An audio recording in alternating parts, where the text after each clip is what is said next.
joga a bunda pra cima. Me joga a bunda pra cima.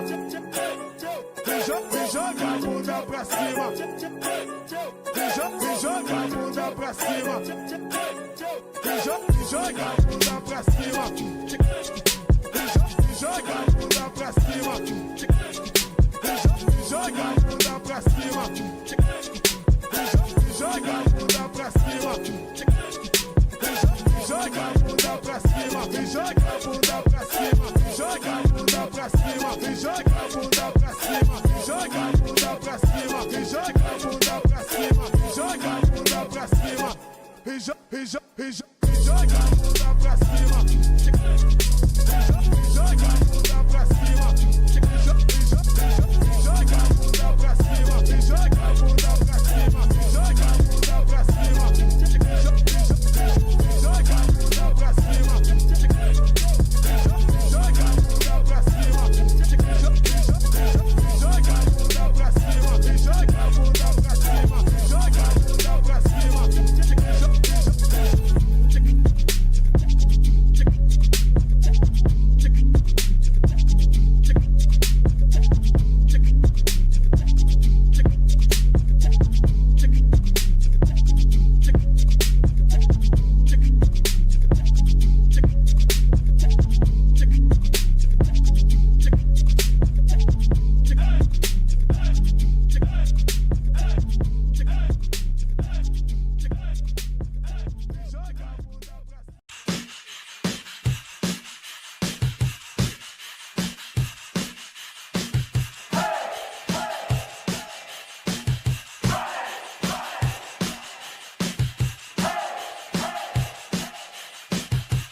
Well, hello once again, everybody. Welcome back to Soccer's Overtime, your weekly look inside the San Diego Soccers and the Major Arena Soccer League. My name is Craig Elston, joined as always by Tony Sanchez from SanDiego.Futbol. This is Season 8, Episode 10 of Soccer's Overtime, entitled There and Back Again, a Hobbit story. Well, a soccer story in this case. The journey is over. 6-match, month-long road trip finally done. The Soccers will actually play at home Sunday afternoon at Front Wave Arena, hosting the Tacoma Stars. Tony, it's been a long time, but there will be San Diego soccer coming up on Sunday. I'm very excited for that and really looking forward to seeing some old faces, new faces, well, a lot of veteran faces, one may say, but hopefully they're going to be ready to go after a long road trip and give a show to the home fans here at Front Wave Arena. Let's hope that the team can build a little bit of momentum coming off of a big win on Saturday. We'll get into it all. Here's what's going on the show tonight. We have 2 match recaps for you. Soccers struggle in Ontario, fall 9-5. I was up there at Toyota Arena. We'll bring you the highlights. We'll bring you our thoughts. And then they fly to Baltimore and they pull out a 10-5 win and wrap up a 3-3 month on the road. We've got both highlight reels. We've got both recaps for you coming up shortly. Then, and I scheduled them around 6:45, knowing that we've got the back-to-back recaps. Making his Soccer's Overtime debut, Pato, Andrew Estrella, will come on in, tell us what it's like to join a pro club right in the middle of an insane road trip. But he took care of that travel like water off a duck's back. So we'll talk to Pato coming up a little bit later in the show. Then in MASL news, one important stat that I think almost locks in the top 3 staying the same at season's end. I'll tell you what that is. We'll take a look at the standings. We'll take a look at this week's schedule ahead. And in Soccer's news, we'll look at who's available Sunday against Tacoma. It's not everyone, There have been injuries. There have been serious injuries. And there's even an injury that nobody knows about yet, except me and the person who's hurt and the people who are taking care of him. So all of that's coming up on this week's Soccer's Overtime. We say thank you so much for being here, especially our live crowd. Really appreciate everybody who's in the comments, the people who show up on Wednesdays at 6 o'clock to watch us live. If you're there and you can hit that thumbs up button, click like. That's deeply appreciated on YouTube. It does help.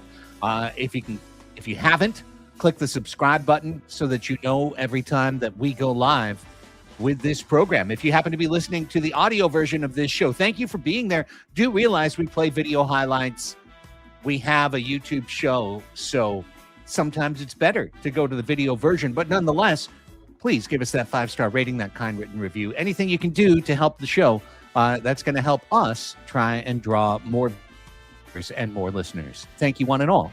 And thanks to Bobby Cressy for Beyond the South Bay, the official theme song of the Soccer's Overtime podcast, available on the Cali Native album.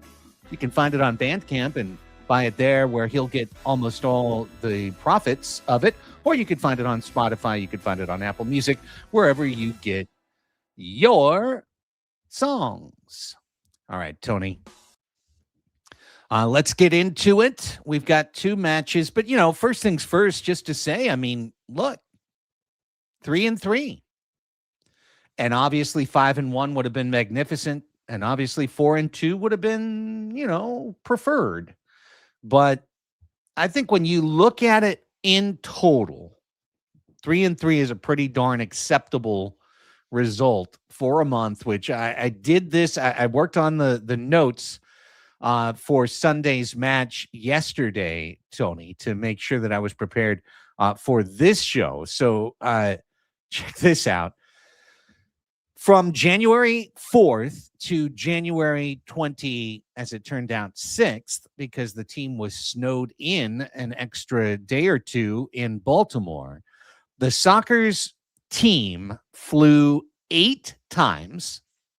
They flew to and from Tacoma. They flew to Baltimore. They had an 8-hour bus ride to Utica. Then they had a morning bus ride from Utica to Syracuse. They flew from Syracuse through Denver to San Diego. Then they flew from San Diego to Phoenix to Milwaukee. Then they flew from Milwaukee to Denver to San Diego. And then they flew to Baltimore and from Baltimore.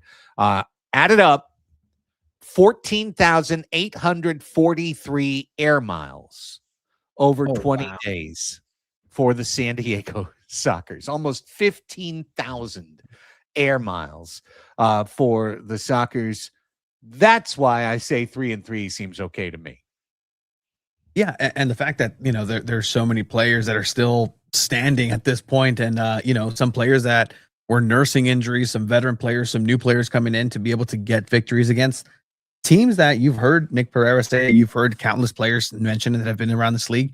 A smaller league does mean that the other teams are better and the talent is more demanding whenever you go face them, especially in away games. So the fact that they were able to get 3 out of 3, stay 500 right now, I think we both would be very okay with that result. And you might discover a couple of things, and some things may be old school soccer, where the defense is now really starting to kind of get into its rhythm in times here and there. But, you also find diamonds in the rough potentially with Andrew Estrella and some of the young players that are coming in, where, hey, if everybody's becoming healthy and then you still have somebody to rely on that, then go for it. Hey, I saw Juancho score, in something that we've been wanting to see him do. And he's getting these opportunities outside of La Media Luna and really making sure that he's taking those opportunities. So things are being found out, and I think it's been an area and a time of growth for the Soccers, and this is really going to be good if we're able to get this team healthy and in rhythm. Yeah, if the Soccers win the title, if they win the Shield, if they have a big second half to the year, people will look back at this January as where the team was forged, through the adversity of this crazy road trip. If they can't get healthy, and they just are not healthy like almost the entire year, because, let's keep in mind, there are still some ridiculous back-to-backs involving Kansas City coming up a couple of different times that San Diego will play a Saturday night game in Kansas City, fly Sunday morning to San Diego and play in Oceanside on Sunday afternoon, including just 3 weeks from now. Valentine's Day weekend will be the first time that happens. It won't be the last. So there's still going to be tough travel. There's still going to be some weirdness to this schedule. But the worst officially is over. And with a match on Sunday as opposed to Friday or Saturday, getting that full week's rest. And then the following Saturday, the alumni game, Utica in town, Tacoma this week, Utica next week. To me, this is the soft patch. This is where San Diego has to get 6 points, get 3 straight wins, and kind of get some momentum rolling, because then you begin the Kansas City part of the portion, the second of the schedule. The second half of the schedule, 5 different games with Kansas City, 3 in Kansas City.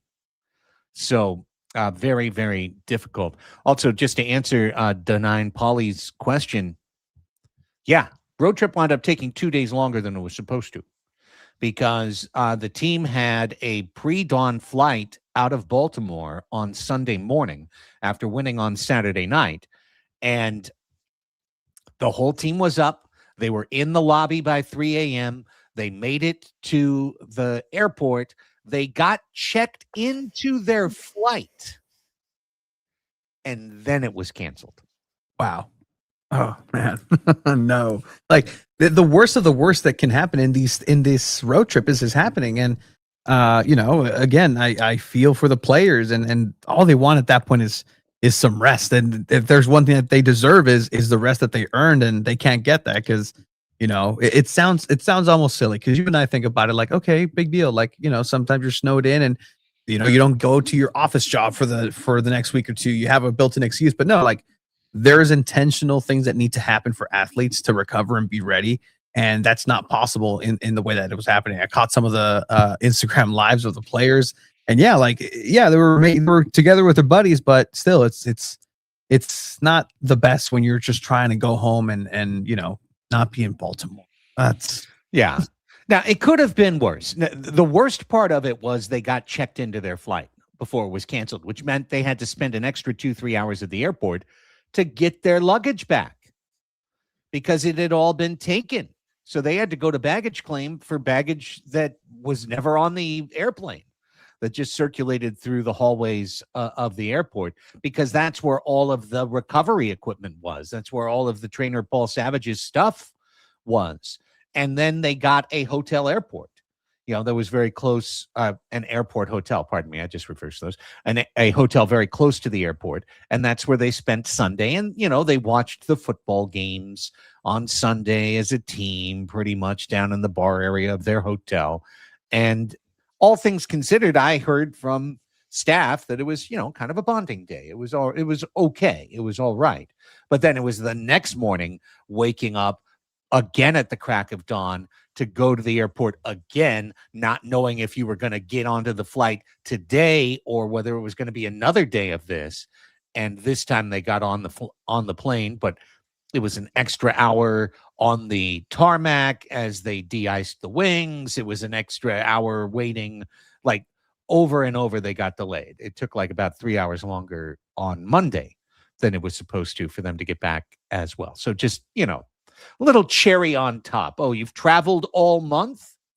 How about the 8th flight is the one that involves snow and is delayed a couple of days? So, yeah. Road warriors for sure. Road warriors for sure. All right, let's get into it. 2 games on the road last week, starting with Thursday night in Empire, taking on the Strikers on their Star Wars night.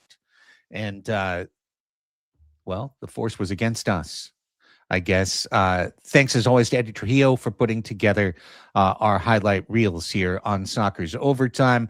This is the first minute, the first run down the floor for the San Diego Sockers. And it's just a back post tap-in goal for Munir Alami. Everything is easy. Fabian weaving his way through. Stinson Nobody on the back post. You can see the guy who's there. If you pause it for just a second, the guy who is late on that man marking is Gabriel Costa. Well, what is going on there? Gabi Costa suited up as a defender in this game. He played the defender position. Here's a lucky break for San Diego. That one goes ding dong off Robert Palmer's head and past Clayson de Lima, who started the game. And it's 1-1 in the first. But with Cesar Cerda out and he missed the whole weekend, on this day, they started Costa at defender. And it was not great for the Sockers.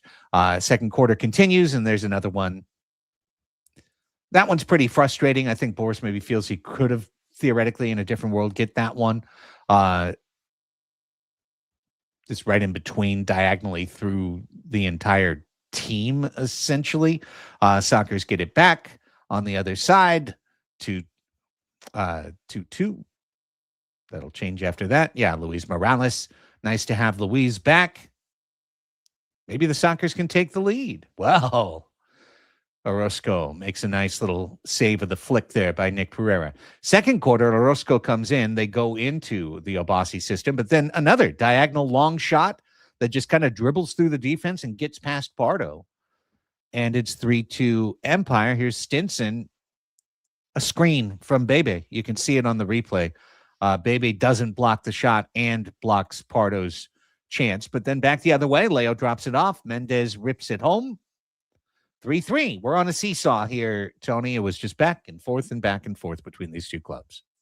Yeah, and this is something that we haven't seen a lot, is the high-scoring first half, first two quarters from these two teams. And the fact is that at the end of the day, when they've matched up in the last couple of years, it's been back and forth. And aquí, I mean, so close where, it just takes one of those to take the lead and have the levy break for Empire. But it wasn't the night for the Soccer, especially on defense. You were caught flat-footed and a lot of times, and simple shots like this where the pressure just isn't there. There's too much space and time given to Empire. Yeah, I mean, Somo completely beats Costa here. Just see ya. That doesn't work. And then, that's kind of like the third different goal of this group. And believe me, we're going to say like 1,000 nice things about Boris Pardo in the next reel. But this one, there were some goals that are on the lower half of the missed save opportunities, and it was a rough game defensively for everyone, not just Boris. Don't think that at all. There's Adrian Reyes coming through. There's 4-4. Nice little pass out of the corner for Reyes to get his fifth goal as a rookie. That's Childs doing well, kind of Baltimore style. Pacheco kept it moving, or allowed it to keep moving. And Sockers are tied 4-4, but back comes Empire. And as you note, there's another one. A lot of the goals conceded come pretty quick after the goals scored. So you don't get to spend a lot of time in that tie and get a lot of chances to take the lead here. Nick just gets beaten off the ball by Fabian, and then, ball beats the keeper, and it's the fifth lead for the Strikers in this game. 5-4. They've led 1-0, 2-1, 3-2, 4-3, now 5-4. Will they hold this lead? Fabian is thrilled. He's happy. Well, look, just seconds later, we've got a handball in the zone. Handball in the zone called against Empire, one of two that'll be called in the fourth quarter. This one, absolutely clear. Walter Diaz, arm extended, unnatural position, penalty kick. All right, Childs. Greg Childs just tries to hit it through the back of the net on that one. Pure power, no chance. And 5-5. So 5 times Empire takes the lead, 5 times Sockers tie it. It's got to be a helpless feeling for Orozco. But a couple minutes later, here's Diaz. Here's 6-5. Another individual move, Yeah. A lot of just kind of one move and a shot, and the shot gets home in this game. Yeah, and Empire usually passes the ball around a little bit more, but if they're seeing this individual success where they have looks, they have opportunities, they have windows on defense, they know they can take a defender on because behind them, maybe the defense isn't as disciplined as they might be or not as strong. You can have these opportunities, and there's nothing for Boris to do in something sometimes like that where the shot, by the time it gets there, like it should have been stopped 3 or 4 times. Now, this is pretty fascinating because this could be the 6th time that the Sockers come back, and this could be the second handball in the crease of the quarter. And it's originally ruled as such. Robert Palmer starts losing his mind, saying, throw the flag, throw the flag. The flags have already been thrown. This becomes an official's review. And I think they got the first part of the call right, Tony, and then the second part completely wrong. Here, if you're looking for a handball there isn't one. However, as Robert Palmer falls, and we'll see if we get a better look right here. No, it's hard to see here, but Eddie took a photo. Maybe he's got it on this one where you see the elbow right there. Absolutely. On the way down, the elbow collides, and then the elbow pins the ball on the ground. And all I could think of watching this part of it, Tony, was Ian Pilcher in the playoffs for San Diego FC, where he blocked a ball right in front of the goal line, and then he was falling, and he spread his arms out wide to make sure that he didn't make that he didn't get the handball. And there it is, the picture that Eddie took, he added to it. And I mean, to me, it's obviously the ball is being touched by the side of Robert Palmer, right? Yeah. By the side of his body. But the elbow is out there, and I think you see the elbow actually can connect with it and then kind of pin the ball on the ground. So it is what it is. The call was overturned. Boy, Eddie getting very forensic here. And then this terrible defensive play happens, and it's 7-5, just like that. I don't think the video does justice to how bad a defensive play this is. The ball goes to the left half wall, and the entire Sockers team goes to the left half wall. And see, there are four guys, including Leo, just standing there. 5. Yeah, you see all 5. Yeah. All 5 in one right frame. There in one frame, trying to dig out one loose ball. Well, what happens if it goes the other way? That's what happens. It's dug out. It's Diaz. He's right in front of the goal. It's 7-5. Kind of a brutal play, to be honest with you. This is the moment where you're like, okay. And then the Sockers go to 6th attacker, and it's all 6s and 7s, and they give up an empty netter, and then they give up another one with a second left. Drew was not super impressive in this role. He started it with a 3-line pass. The very first thing he did was a 3-line pass. So 9-5. It wasn't a pretty game. And I think we learned a couple of things over the course of this week. And I got to give Empire credit. I think Empire is a tough matchup for San Diego this year. I think they're one of the tougher matchups in the league for San Diego this year. And the reason is they're younger, they're faster, and in some cases they're stronger. And they're a team that likes to fly. They're a team that likes to get down the floor. And as you know, I go to those games, Tony, to stand in the upper deck of Toyota Arena behind the goal and get what I call my all-22 view of the Sockers. It's the only time all year that I can truly clinically watch a game and look at player movements, look at who's fast off the bench, who's slow off the bench, see the spacing on the field to kind of see where the trouble could come. Their first time at Toyota Arena, the Sockers played one of their best defensive games of the year, and they were a healthier defensive unit. And I remember writing up in the recap how Pacheco and Mendez were always the young guys who were off the bench fast and were in the right spot at the right time and were making the right interventions and were, tackling the ball before they would get into trouble. And, Empire scored 3 goals. As Randy noted, and I saw you put it up, they've been playing less Obasi ball lately. They basically didn't play it against Kansas City, and they scored 10 goals. So, I find it Orozco, who's been great, just didn't play that game. It was De Lima, and it was 1/4 of Gomez. But he has been backing it off, and I think that's the right decision.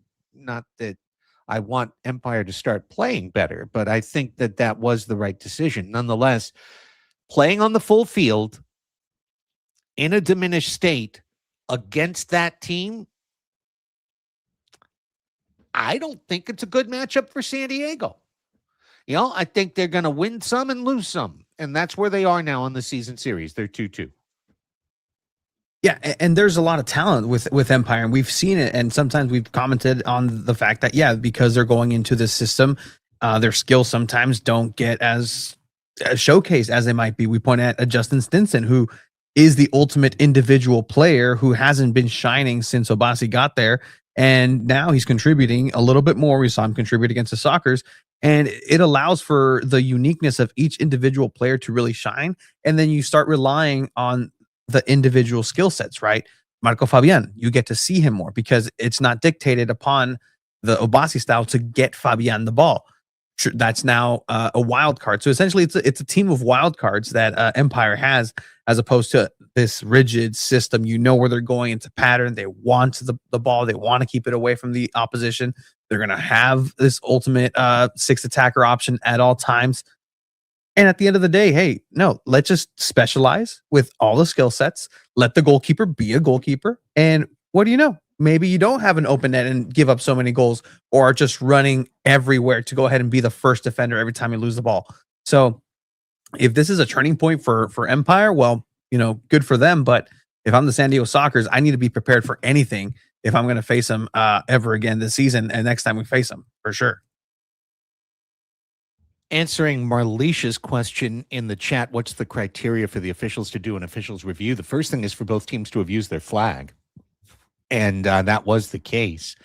The second is that the official knows it's a controversial situation, and I believe the third is time in the game, that it has to be like last 5 of the 4th or something like that.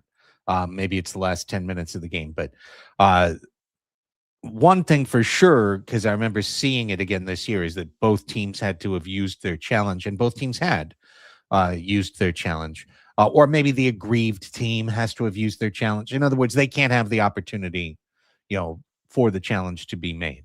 I really think Brian Miller looked at the first action of Palmer and saw, and it was like a great twisting, shouldering of the ball into Orozco's hand. And Orozco, of course, is allowed to touch the ball with his hand because he's the keeper. So I think at that point, they're like, okay, yeah, good play. But I mean, on the fall, Palmer makes contact with his elbow. I don't think there's any question. I mean, Eddie kind of gave us the Rodney King breakdown there of the tape. So, video enhanced review. But maybe they didn't have that. Obviously they didn't have Eddie's photograph to look at. So, probably, I think, fair to say a missed call. Under review might look at it differently. But I think that was probably a missed call in that game. And I'm going to tell you right now, they weren't going to win the game. Yeah. It didn't just change the outcome for sure. Yeah. It was purely, it was just whether it was going to be 9-6 or 9-5. That's what the difference was right there, because San Diego never had the momentum in that game at any point, and they never really played that good at any point in the game as well.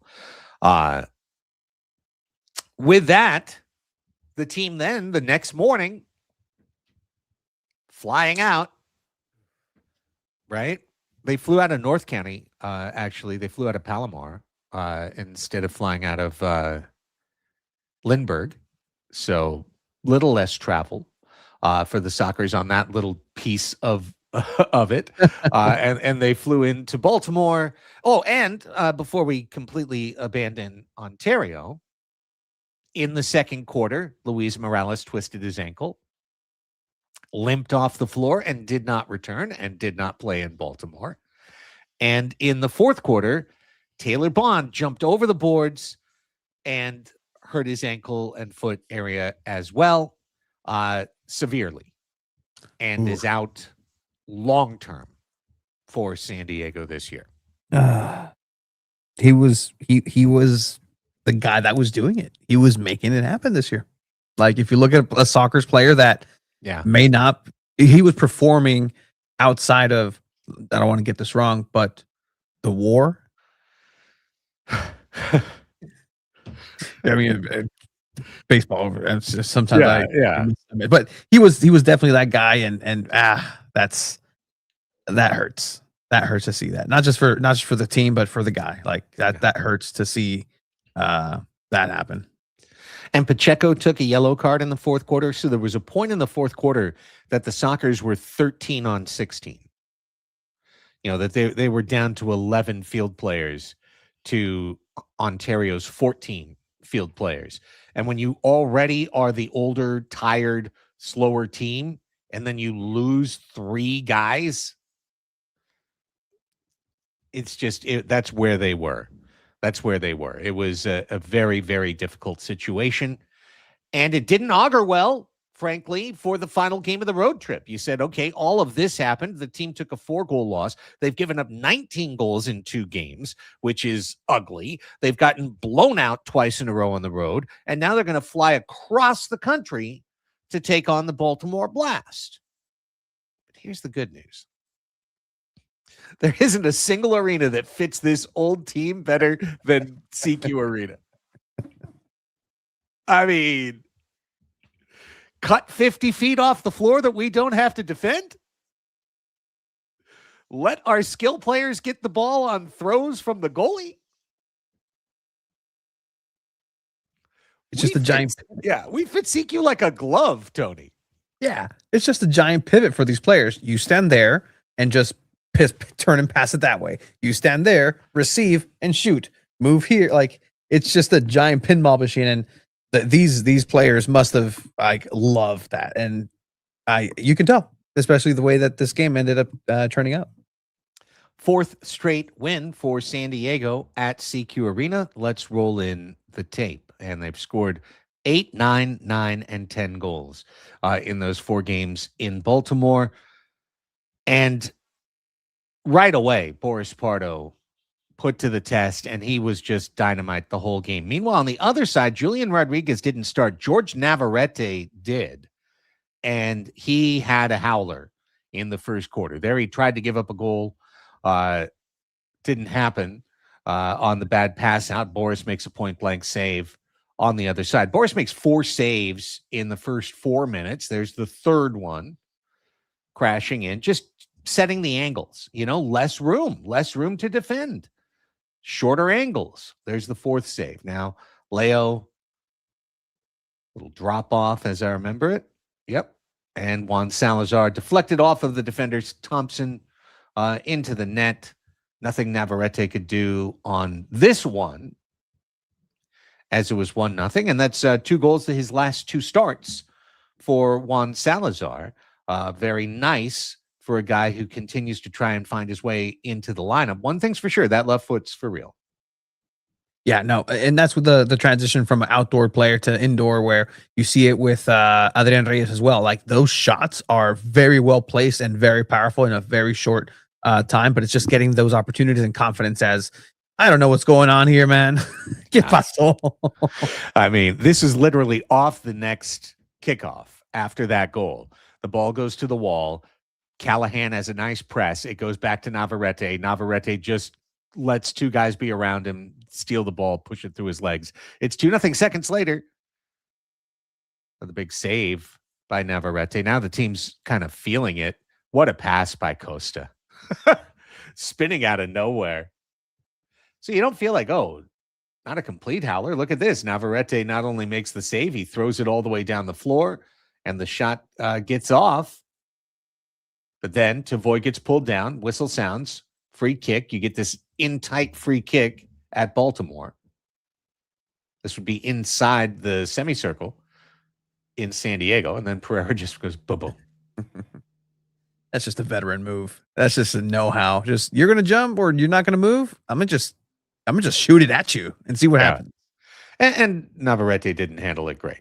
So there's 3-0, but now back comes Baltimore. Nice set piece, perfectly placed right there for 3-1.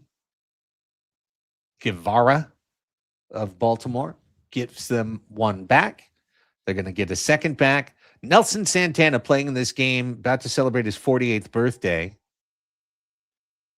Flew in before the game. These are things I found out yesterday. Hadn't practiced with the team once.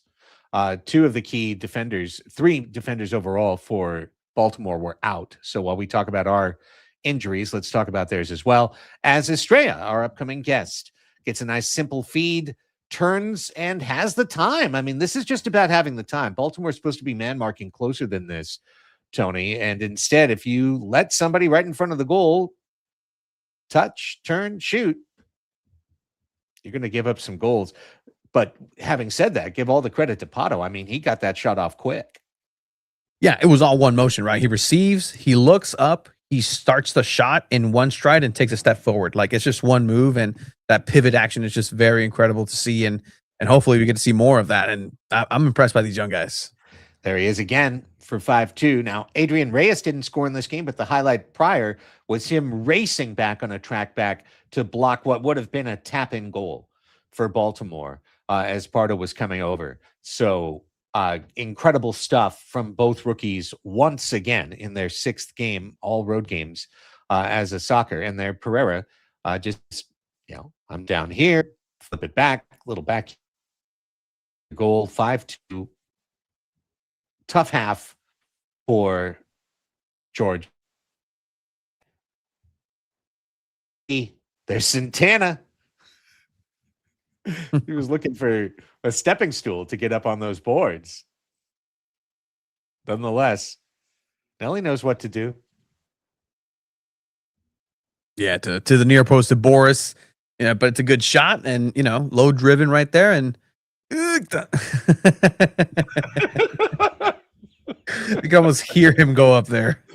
Beep, beep. He made it.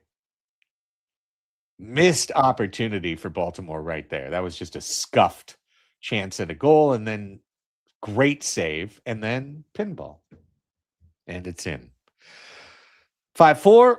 You go, uh-oh, hang on. This thing isn't over yet, but we're still in the first half, and that's goal number 6 for San Diego. 4:30 left in the quarter. Great release by Cardenas to get Mendez, or make that Pacheco, open on left wing. And the former Blast player blasts one home. But this is all about the pass. Look at the weight of that pass, taking the defender out of the play, allowing Pacheco to run on it directly and increase his speed. That is beautiful. It's a beautiful pass by Mitchell Cardenas. And it's converted for 6-4. And then you've got Gabby doing Gabby things. Look at this. Oh, wow. Beautiful. Man. Ooh, Tavoy, a little pirouette in there as well. It's a great celebration, but just a great goal. That's the first goal, could be the only goal of the year for Gabriel Costa, but he leaves you with a fond memory if it is, as that's the type of thing that'll get you interest in the Kings League. Gabi Costa can score. We know it. Just the weight of that and the power to curl it around, like leaving the goalkeeper stranded. That's what makes that goal impressive. Like, the goalkeeper had no chance in his mind, and you're the goalkeeper on the other side, making it happen, man. Boris. Yeah, Julian Rodriguez took over at the half in net for Baltimore. They started to settle down. You thought, uh-oh, could this be like the Utica game where the home team, where the Sockers got back into it when Boris came in? In this case, though, power play. Hey, Sockers haven't scored a power play in a month of Sundays. Is this going to be it?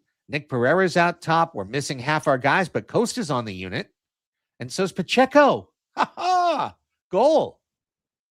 Pacheco says, leave me out there. I want to stay on the power play. 8-4. That broke a string of 8 consecutive unconsummated power plays for the Sockers. And it was a long time coming. Yeah, I mean, you got to start somewhere, right? And the fact that you have some players here that are going to be on the power play unit when everybody, comes back maybe and just gives different options. And, it's good to see Pacheco knowing where he's playing, the dimensions, and getting 2 goals and a brace up until this point. Another huge save by Pardo, point blank there. Coming out, Rodriguez to deny Pardo a chance at a hat trick, and then in all one motion, sends forward Thompson. Thompson beats 2 guys along the wall, fires one in, 8-5. Hey, still a quarter to go. Maybe it's not over. Nice play there. Cardenas sold out for the steal, and when it didn't happen, first gets past Pereira, sneaks past the hip of Cardenas, and shoots it into the upper netting. Great goal. 8-5. On to the fourth quarter. And the controversial moment of the quarter, as Callahan comes off the bench and a player gets his elbow up, and then Drew Ruggles takes offense and comes in to play enforcer. And Juan Pereira, who was not the player with his elbow up, is the one who's talking. And the two of them get into it. And then he and Guevara get into it. But he's yelling at Juan Pereira there. And then we get the after. Drew says, after, we can have a steak or maybe tip a beer. Double yellow card on Ruggles. He saw one on the floor. He sees one. Drew is now 4 penalty minutes away from 200. And then the official announces that there's a blue card. Because all that you saw on the floor was the yellow against Ruggles. But he says, no, there's a blue card, and we're going to take a look at it. And that's when the Sockers get this power play and a lovely goal by Tavoy Morgan.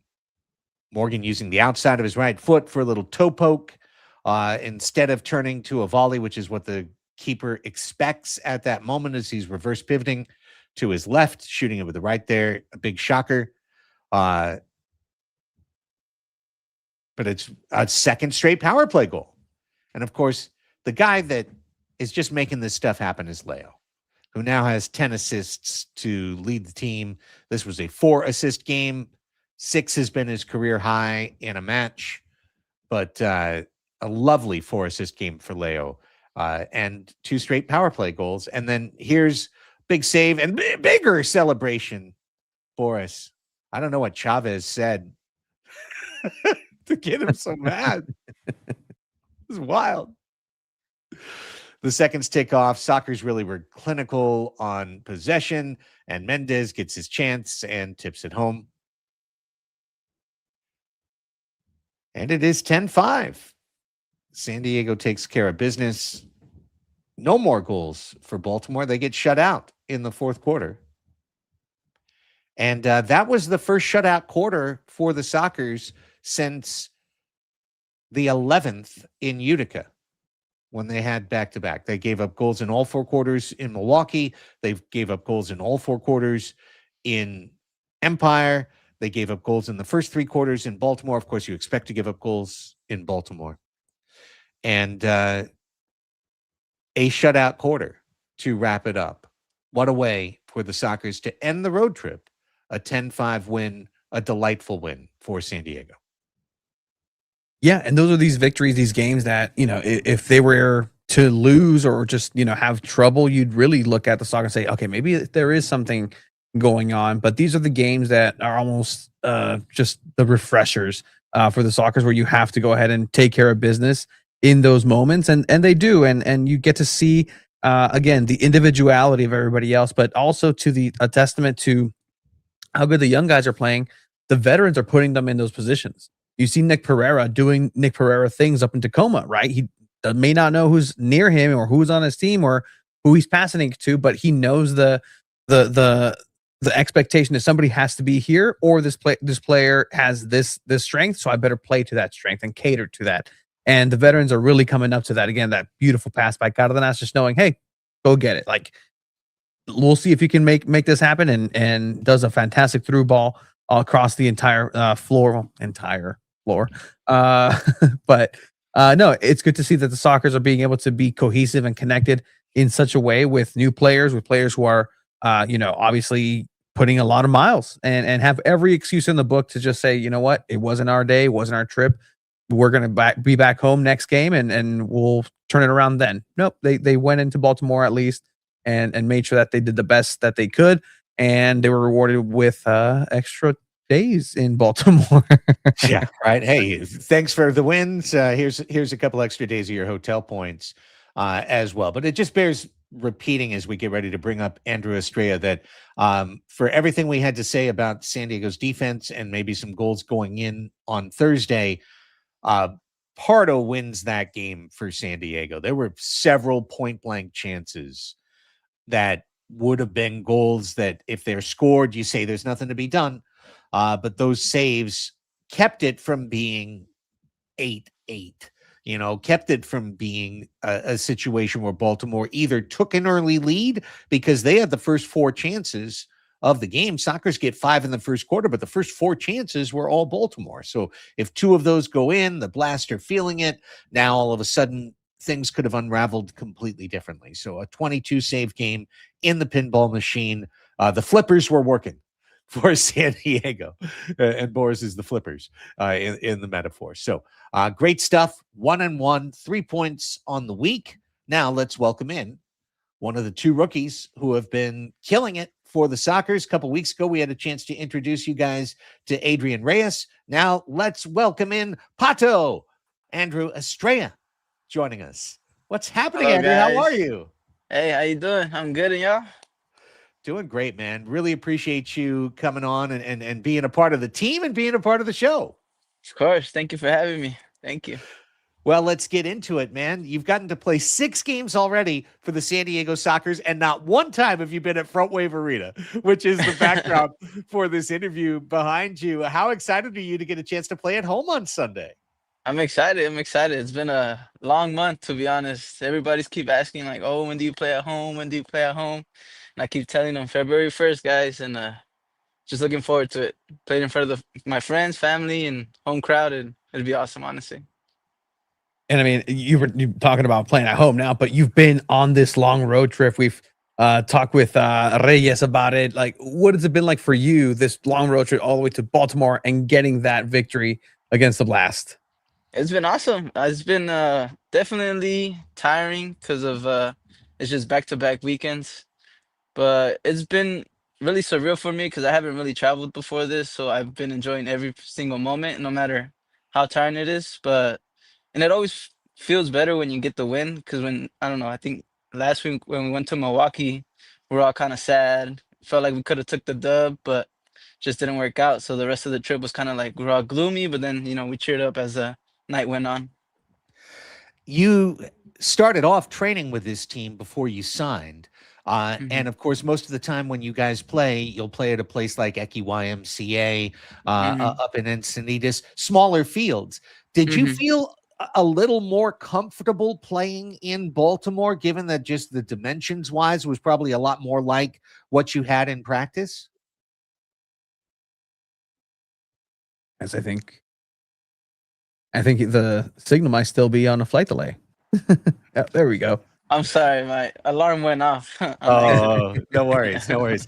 Just to remind you to come on. No, I appreciate it. My question Yeah. was, did it help you playing in Baltimore, the fact that you have been practicing on small fields and that's probably where you've had more of your time as a soccer, seeing as you're just in your first few weeks? Yeah, I was telling my friend Adrian because we signed at the same time. He's a really good buddy of mine. Um, I'm so used to playing in that kind of field, the smaller field, like YMCA in Encinitas, or there's other places like in La Mesa, the indoor that's going on. So we're so used to that size of a field that when we did go to, say, for example, Milwaukee or even our own home stadium that's way bigger, it's definitely Definitely different. I mean, very much different. And in terms of, you know what it's like as a San Diegan, having the beautiful best weather as well. Yeah, Me, what is it, 33 years? I barely saw snow. What is it yeah. like for you to encounter so much snow as a San Diegan? And just, or is that something that you've seen before? It's a very topical and close to home question for me, actually. Yeah, no, I'm the same way, dude. I've never experienced snow. I've seen snow maybe once, but I've never experienced snowfall like I did in Utica and Milwaukee and in Baltimore. Baltimore was really crazy. That was my first time being in a snowstorm, so you could just imagine. But honestly, I had really fun. I made my first snow angel. Played with some snowballs, so it was really cool. It's the That's greatest thing. amazing. It's the greatest. I did that too recently, man. It's the greatest thing. Yeah, yeah, definitely cured the little kid in me. Well, hey, tell Soccers fans a little bit of your story, Andrew, in terms of your soccer journey. What led you down the path that got you here with this pro club? Yeah, so growing up, I played your typical Sunday league, um, and then at some point I ended up playing club soccer with Nomads, and then I transitioned over to Aztecs FC over in Chula Vista. I stayed there throughout my teenage years until after high school. High school, obviously, I played, and then I played college, but I've always played 11s growing up. And then as after COVID, for some reason there wasn't that many leagues with 11s, and then it transitioned to 7v7 open field, and then there was other days where it was 6v6 indoor. Um, as I've gotten older, the past I don't know 2 3 years, I've been playing a lot more indoor. So I think that experience helped a lot when training with the Soccers because it wasn't like they're throwing me into the lion's den. It was already I have an idea, and then I just had to apply what I know, and then these guys are still teaching me a lot more. And you see it a lot from players transitioning from the outdoor game to the indoor game because it's a Hmm. completely different sport almost in fútbol rápido. For sure, What are for some sure. things that you're still learning about the indoor game as you're saying you are kind of in a way thrown into the lion's den? What are some Yeah, things you've learned in the indoor game? just how to move. Definitely not to clog the space. For example, with Nick, he likes to be isolated up top. So if we clog his space, we're kind of you know not letting him do what he needs to do when he's on the ball. So definitely, just space on the ball, what to do with the ball, because obviously, the play is much faster than what I'm used to. Um, yeah, yeah. Andrew, who's been helping you? Obviously, it's got to be great having your friend Adrian with you, and you guys are kind of like Yeah. a tandem Yeah. taking this on together as opposed to you being alone. But in terms of so many veterans on this team, so many 12-year vets of the MASL on this team, who have been some of the guys who have taken you under your wing, said, "Hey, rookie, this or that," that have Hmm. helped you get better faster. Yeah. So mostly everyone honestly has been really great, but the guys that stand out to me is Charlie, Leo, Cerda, Mitchell, Gabby, even Taylor Bond when he was there. Even Craig. Most of the guys, even Boris, everybody's been a great help, to be honest. Yeah. It's really good to see, man. You get some companionship out there, and I mean, do they go around calling you Andrew or Pato? Pato, Pato, yeah. Pato, ¿dónde vino? Where did that come from? It's a nickname that my dad gave me since a kid. I guess growing up and even now I still run kind of like a duck. Like when I jog, it's like if I'm waddling as a duck. So that name stuck for a while. Or it just stuck. And everybody in the soccer community knows me as Pato. If you know me outside of soccer, you just know me as Andrew, and people within the community know me as Pato. So that's why when I did sign for the Soccers, I was like, yeah, I want to be known as Pato. Right. Yeah, Well, trust me, when you score a goal on Sunday, Tony and I will call you as Pato that'd be great. on the broadcast. That will Yeah. be no problem. But then we'll also say Estrella because mom usually wants, to get the Yeah. family name For sure. out And I'm glad you there. guys are saying it, Estrella, because some of the other commentators from other stadiums keep calling it or keep saying Estrella, and I'm just like, all Yeah. right, Well, look, I mean, Tony, fluent speaker. I'm like on my 8th year of Duolingo or whatever. So, you know, if we said Estrella, we'd be. If I said it, Estrella, or do one better, Andres Estrella. Yeah. Could definitely tell you're from San Diego, TJ area. Yeah. You know it. Well, listen, Andrew, it's great to have you on the team, man. Obviously, you guys showed up at the exact right time for Thank a you, team yeah. that needed it. But now you get a chance to experience what it's like to be in front of the home crowd and to have the home team behind you. Can't wait to see you out there doing your thing on Sunday. But thank you for spending some time and introducing yourself to the fans here on the show. Of course. Thank you, guys. Thank you for having me. I also want to give a huge shout out to Marcos and Alex for letting this opportunity happen. It's been really great. Came out of nowhere and been having fun. Amazing. Appreciate you, Andrew. Be well, and we'll see you at the stadium on Sunday. Cool, guys. Thank you. There he goes. There goes Pato. We needed it. We needed it, man. We needed these guys. They're going to have a chance to play the rest of the year too. As the team gets healthy, they've shown that they have a reason to be in the lineup.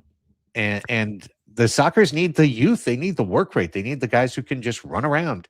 And the better they get, the more they'll know where to run. That'll be good for them. I like hearing from him too, how he digests the game and how he's intaking it. Like understanding, hey, I might not know 100% who this Nick guy is, but he's telling me that he needs a space. Now I've seen him work.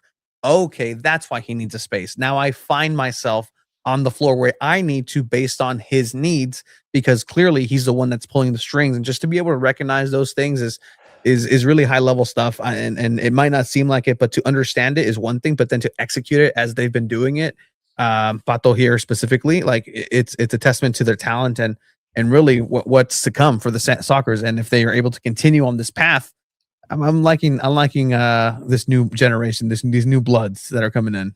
Well, me too, man. I mean, I'll be perfectly honest. When they sent me the names and said, write this press release, I was thinking to myself, okay, here are my Super Sockers for the Super Soccer pregame show, because these are going to be the kids that are training but not playing, and they're going to be available for us. No, no, not the case. Of course, like over half the team's injured, but I'm telling you, these kids have done it. They've shown their way. They found their way onto this team, and they're a part of this team now for the rest of the year. So that's really exciting, and it's a credit to both of them. And I really appreciate it, Andrew. He was quite magnanimous as well, and spreading the love around. Everyone's helping, from the coaches to the forwards to the goalkeeper. Everybody's helping to get Estrella to let that star shine and continue to rise in the sky of the MASL universe. That's the way that I will, quite in flowery fashion, send us into MASL News. MASL News, where we take a look at what's going on around the league. There's no real big news around the league, except for a new initiative. The team has announced the first ever Play with Heart campaign, a month-long league-wide initiative dedicated to raising awareness about heart health and empowering fans. It's a collaboration with the American Heart Association, so that is great for the MASL to get involved with a classic organization like the American Heart Association. Players will be wearing armbands in each market, and it looks like for the Sockers, our Play with Heart home game will be February 27th, Tacoma Stars at San Diego Sockers. So I'm sure we'll get more information from the league in terms of what we'll do on the broadcast for that and whatnot. But they say visit heart.org if you want to learn a little bit more about what's going on with American Heart Association. And it is Play with Heart Month in the month of February for the league. So cool. That's great. Yeah. I like seeing these partnerships, right? Like it's especially coming from knowing like soccer in terms of, on a global scale. It's good to see the big companies, even here locally and nationally, being able to see the value of MASL and MASL being involved too, getting in there and saying, hey, let's go ahead and be ambitious in this way. So good on the league for doing that. What happened last weekend outside of the Sockers? The Wave played the Ambush in a back-to-back home, and the home team won each time. St. Louis got 3 points over Milwaukee, 5-3 on Saturday. Sunday, the Wave and Ambush split 3 points, Milwaukee winning in overtime 7-6. That continues to give San Diego a path in the standings. Milwaukee took a 2-point lead, but San Diego with a match in hand. So, still opportunities, even though Milwaukee has beaten San Diego twice and beaten them by 4 and 5 goals.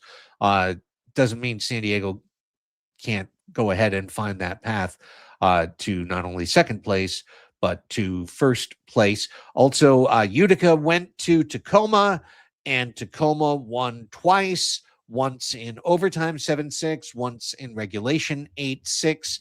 As such, Tacoma has the weirdest, standing in the league. They're 7-4. They're tied with San Diego in the standings going into this match on Sunday. But I mean, are they? Are they? Or are they? Because take a look at that right there. 7-4 Tacoma, 7-1 at home. That's 8 of the 12 home games already spent. So I think Tacoma needs a lot of credit for doing the best they could do with what they've had so far this year. I mean, they had 8 home games when most teams have had 4 or even 3. They are second last in the table in goal differential at -14. Utica's just 1 goal worse at -15 in 8th place. But again, it's not how, it's how many. And they have done it at home, including beating San Diego in a 1-goal game. They have won a ton of 1-goal games at home, and then they have gotten obliterated 3 times on the road, losing by 7, losing by 8, just getting smoked, basically, when they leave Acesso Showare Center. So obviously a reckoning is coming for Tacoma because they only have 4 home games left all year. I looked at it. They don't have one 7-match road trip, like the Sockers had the 6-match road trip, but they're going to be just 2 away, 1 home, 3 away, 1 home, and that's how the rest of the year is going to go for Tacoma. The other huge result was Kansas City coming across the country to Ontario and giving up 6 goals in the second quarter to the Strikers. Just after a scoreless first quarter, just discombobulated. In the second quarter, Strikers go out of Obasi's system and start pouring in goals and win 10-6. And Kansas City comes back and gets 6 of theirs in the second half.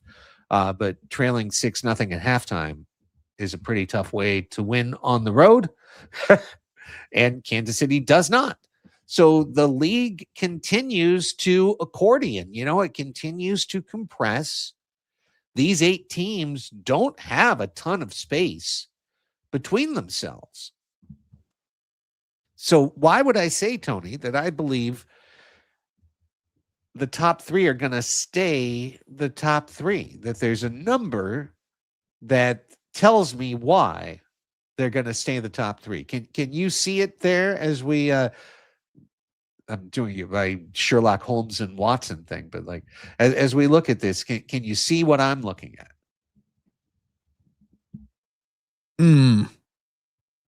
What are we looking at? I'm on the elementary side of Watson of Sherlock. I'm just the pre-elementary right now. All right. Please spell it out for me. I'm sorry. Kansas City is number 1. Now they've played 14 games. That's crazy. Yeah. So, they're not going to have, although they've got a couple of back-to-backs with San Diego. Yes. Coming up at the end of the year. But Kansas City, even though they've played 14 games, they've played 8 away games, Mhm. 6 home. They've got a positive imbalance for home road for the rest of the year. Milwaukee has played 7 away, 5 home. They've got a +2 positive home road imbalance the rest of the year. The Sockers have played 7 away, 4 home. They've got a +3 positive home road imbalance the rest of the way. Meanwhile, the teams that are trying to catch the Sockers, specifically Tacoma, has burned all their home games. And only Empire of all these teams is sitting at a positive home road imbalance the rest of the way. And that's going to go to 5 and 7 or 5 and 8 by the end of the weekend because they are on a road trip this weekend. So at that point, they'll have played 8 of their away matches, only 5 home. So it's going to be hard, even in this tight league where +11 is the highest goal differential, -15 is the lowest. It's going to be hard to break the top 3, not only because I think we all agree just from a soccer analytical standpoint that these 3 look like the best 3 teams, Kansas City, Milwaukee, and San Diego, but that they've all played harder schedules than the teams that are down there trying to catch them. So it's going to be hard for Tacoma unless they figure out a way to stop losing 10-3 and 8-0. I believe they've given up 8, 9, and 10 goals in the 3 road games so far. If they keep doing that, they'll, maybe pull out a road win somewhere. But as long as it's not San Diego, they're not going to have a chance to come back. And Baltimore has spent a bunch of their home games and lost. They've lost as many as they've won at home so far this year. And as we know, that's what Baltimore has to do, is win their home games. Instead, they're 3-3. I mean, 3-2-1, but that's 3-3. And they've got a negative home road imbalance the rest of the year. It's just 1, but nonetheless, they'll play 7 road games the rest of the way. And they will, did I add that up? 4, 5, yeah, 5, 6. Yeah. Yeah. Okay. Just making sure for a second. You see the little 3s and the 2s and the 1s. And Utica hasn't been able to get it rolling, but they've lost 4 home games already. So they have 2 more road games than home games the rest of the way. Only Empire is going to get the chance at the end of the year to build momentum playing at Toyota Arena and having teams come in to them. Empire is also going to get a lying in wait advantage on San Diego on Valentine's Day weekend when San Diego plays Kansas City on Saturday night, and then Empire takes us on at Front Wave Arena on Sunday, but they'll be sitting in their hotel on Saturday or sleeping in their own beds and driving down. The Sockers will be flying in and landing like 4.5 hours before the game. So, it is what it is, but I see Empire as a team that has a real chance to move up the standings, Tony. I really do. I think that they could finish 4th. And if they beat San Diego a couple more times, they could even finish higher in the standings. I think that's going to happen based on what we see there in terms of all the imbalances. Yeah, and it's really, I think, incumbent of Empire to decide what they're going to go ahead and do, because they've seen success in moving away from that Obasi ball and again, just trying to go the more individualistic style of play. And it's been translating into goals and it's been translating into wins.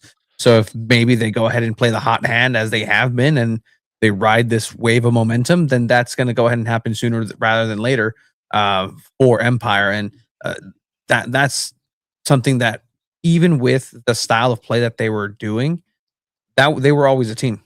And so regardless of them not doing their best under that system, they were still saying, okay, we're going to go ahead and do it. And that's a team mentality. So if a team then comes on the other end, finds success somewhere else, they're going to go ahead and hone on that, and they can potentially be very dangerous with that going down into playoffs. And so it's a team that you don't want to keep your eye on off later in the year as well, because if they end up refining something special, in an 8-team league, you never know. You never know. This weekend, Empire plays in Kansas City on Friday, and then they play in Baltimore on Sunday. And look, as much as we are a great matchup against Baltimore, I would say that Empire loses what makes them as strong with the smaller field. They're not going to be able to outrace the Blast the way that they can otherwise. So that could be, a spot. For Baltimore, it's a must-win game. Let's be honest, but that'll also be their only match of the week compared to two for Empire with travel. So big weekend for Empire, because if they get 2 wins, look out. And if Kansas City loses again, it really opens up the Shield conversation as well. So that's what's going on. The Wave play at Utica on Sunday at 12. And then, of course, the Sockers play the Stars on Sunday at 3. And that's our Sockers news and a chance to look ahead to this one. Here's a couple of things from the notes. Nick Pereira is now 4 points from 500 in his MASL career. He is at 496. Beautiful. I could see a world, especially with Tacoma hemorrhaging goals on the road, where Nick Pereira gets a goal and 3 assists, or 2 goals and 2 assists on Sunday. I could see it. Yeah, they let 10 in last time. Potentially, they took 1 away, with a phantom handball, potentially. So he's going to want to go ahead and get that one back for sure, at least. Yeah, right. So interesting thing just to kind of, keep an eye on going forward. Who knows? But that should be on this homestand, you'd like to think, either here or against Utica next week, that Nick gets his 500th point. He'll be the 3rd MASL player to get to 500 points. Leo, congrats to Leo. That 4th assist, that power play assist, was his 200th MASL assist. So beautiful. Congrats to Leo de Oliveira. Really well done. Pereira, Leo Gibson, Max Ferdinand, the 3 players ahead of him. Not a bad list. And if there's one thing that I love to see is Leo playing. Like, again, if I can just sit down and watch him play indoor soccer for the rest of my life, and that's the only soccer I intake, I'm very okay with that. He's just so good, so smooth, and just everything that a Brazilian footballer is. He's the embodiment of that. Don't tell Chiva. Hey Chiva, this World Cup trip we're doing, actually, I'm only going to watch Leonardo de Oliveira the rest of my career. I'm down to Leo highlights, and I'm good with it. I got at least 200 assists that can go. Right? Some of those early ones for Detroit, I don't know if there's any tape on those, but moving on. So yeah, those are some things. There's some other things down the road. Mitchell Cardenas is I think 13 blocks from 200. Drew Ruggles is 21 blocks from 200. Those guys could get those this year. 200 is the number for some reason, all of these things. Phil Salvaggio has 7 wins from 200 in his MASL career. So I'm hopeful the Sockers are going to do that as well. Yeah, by the end of the season. However, this is a banged up team. And let's just kind of go through what's going on right now, as well as I know it on a Wednesday. The first thing is that Gabriel Costa is either gone or playing his last game on Sunday. He's going to sign Kings League, and I thought he was gone. And I've talked to 2 different people, and one said, yeah, I think he's gone. And the other said, I think he could play on Sunday. So it's one or the other. But it's not a bitter parting. The Sockers do control his rights. Kings League is paying obviously, because Gabi gets paid to play for the Sockers, so he's not going to leave for this unless he's getting paid more when he's not unhappy with the club, when he likes playing for them and he wants to win. So, tough news. In theory, when the team is at full health and with the addition of kids like Reyes and Estrella to the team, a more survivable loss. But it's tough. Oh, Kelsey, thank you for asking. I believe it's 4. Let me go double check. But I believe Drew, and again, 200 is just the number for all these things for some reason. But yeah, 4. So all Drew needs is to catch 2 blue cards or 1 yellow, and he'll break the 200 mark on Sunday as well. And can we just get all of these 200 logos up? That'd be cool. Randy, that Pee Wee Ortega, who did not play on Saturday and is coming back and played pretty well in the Strikers game. I'd say of all the guys who didn't play great on defense, that's one guy, because we had 2 recaps, Tony, we didn't really get to talk about a lot, was that Pee Wee was back. It was Pee Wee's header that would have been the second handball, if things had been ruled different. And I just wanted to, thank you, Randy. I'm going to add it to the notes. They haven't been published yet. Pee Wee Ortega is 3 points from 100 in his MASL career. 40 goals, 57 assists for Pee Wee Ortega. Yeah, love seeing Pee Wee being able to come back after such an injury, and the team was heartbroken for him, but he was more crestfallen to not be able to contribute to the Sockers, where last time we saw him, he was having a pretty good season. Just to be able to see somebody come back is incredible. So, but yeah, that's good. Buen Ortega. Hopefully, Pee Wee will be in the lineup on Sunday and moving forward. Taylor Bond, long-term injury. So, as we mentioned earlier, that's tough. Chris Toth, still out. Couple more weeks at least for Chris. So, you're starting to think about it maybe mid-February. I think that's the inner boundary, of when Chris could come back would be mid-February. Yeah, no, Kelsey thought she was kidding. No, it's true. He's the league's all-time leader. Does the game stop a la Ricky Henderson, just stolen bases? He takes the card from the official and holds it up. Yes.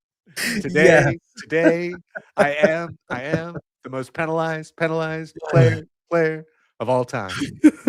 Thank you, everybody.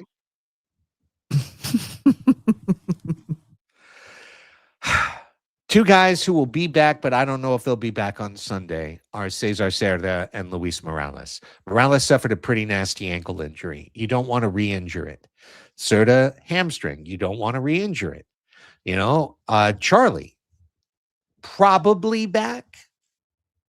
But again, it's going to be pins and needles with these guys when they're back. Like when they get pushed, when there's a turnover, when it's track back time. Do you have that gear? And just keep in mind, the guys who aren't hurt have been busting their legs game after game after game, and they could be in the red zone in terms of where their legs are, going into these weeks. So the biggest thing about these 2 weeks is that the Sockers are at home. There's no travel, and there's 1 match per week.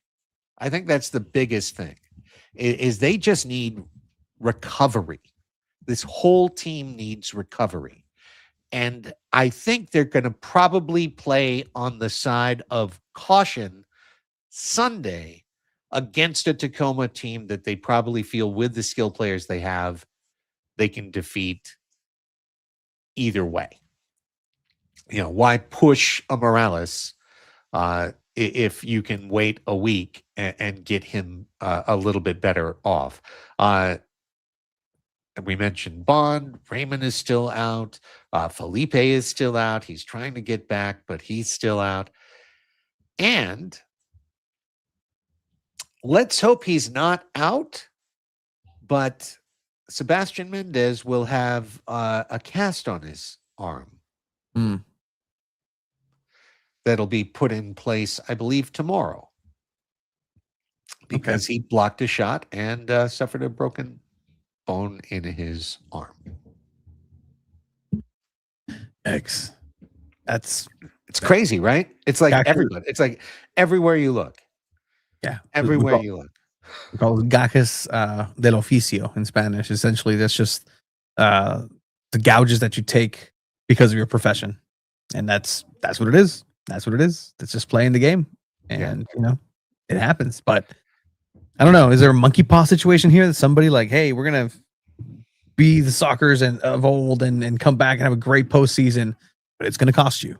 It's gonna cost you the Right. hell. Yeah. Who said what? Did somebody yell in the locker room, we're going to have the healthiest season of all time? You know? Did Savage one day just say, no one's getting hurt this year? And then I don't know.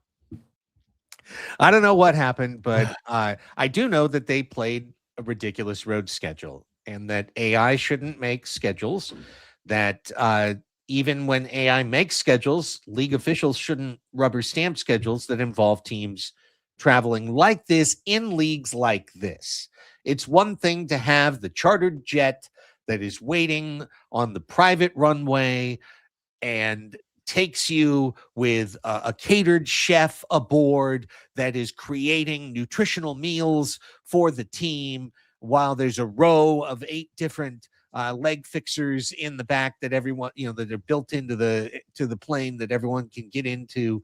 Like, no, these dudes are flying Southwest, they're flying Frontier, they're flying American, like they're sitting in the lobbies, they're going through the security.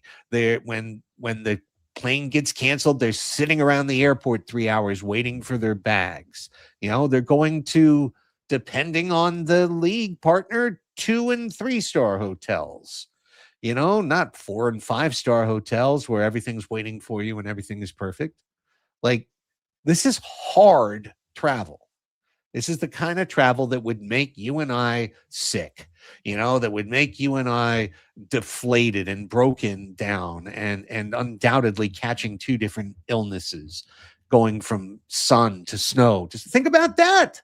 Think about how you feel when you go. And I know, Tony, you've only got like one experience to think, but like, when I was with Gulls, it was something I would always think of, like, oh, we've got the annual Midwest trip where we're going from 75 degrees to Iowa and it's 6 degrees, and then you go from that back to 75, and like, it's so easy to get sick in situations like that because your body is like going, choo, choo, choo, choo, choo, and your immune system is being asked to do so many things. So for this team, all of this, it's just like you said, it's the gouges you take, it's the price you pay, and the hope is that as it slows down at least a little bit, that they don't keep picking up new injuries as they try to pick off the old ones that are healing.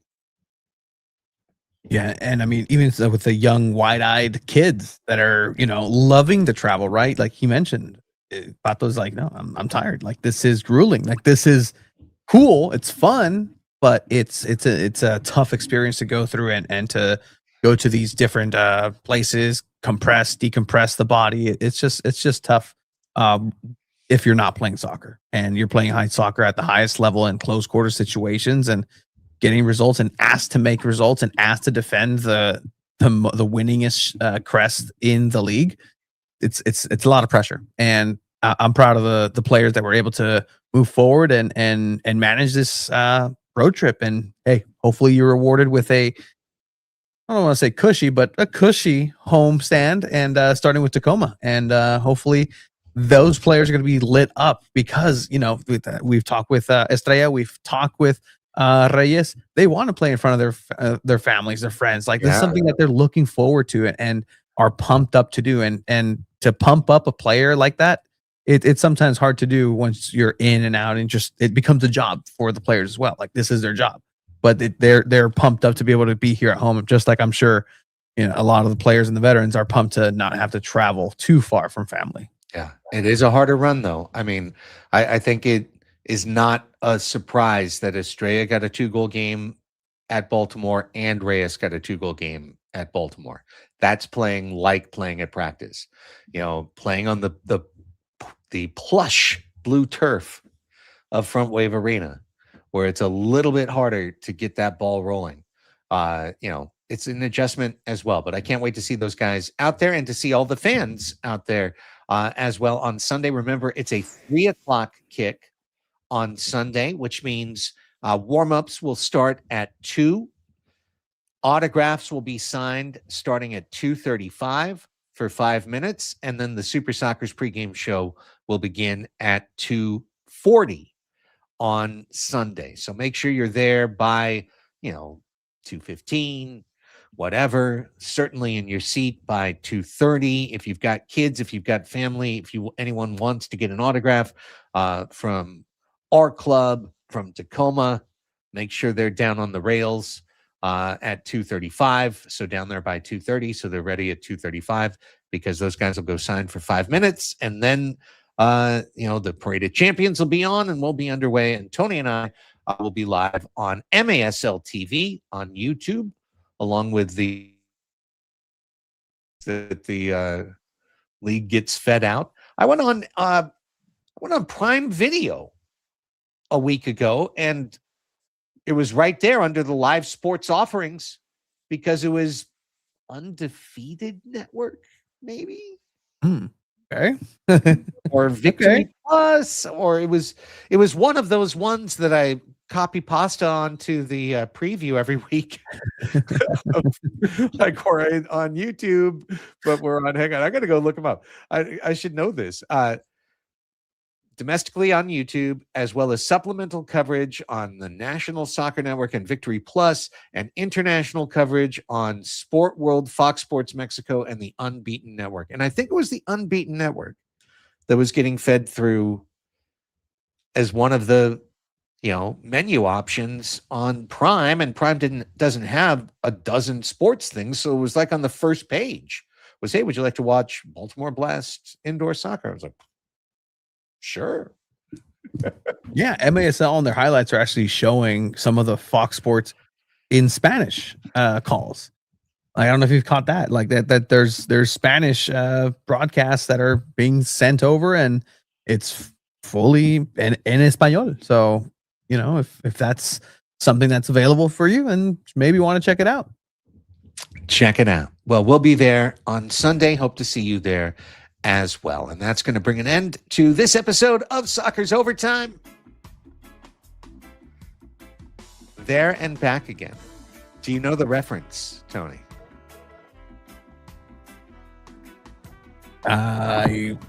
Help. As in, wait. Do you know the reference? Tolkien. Chat.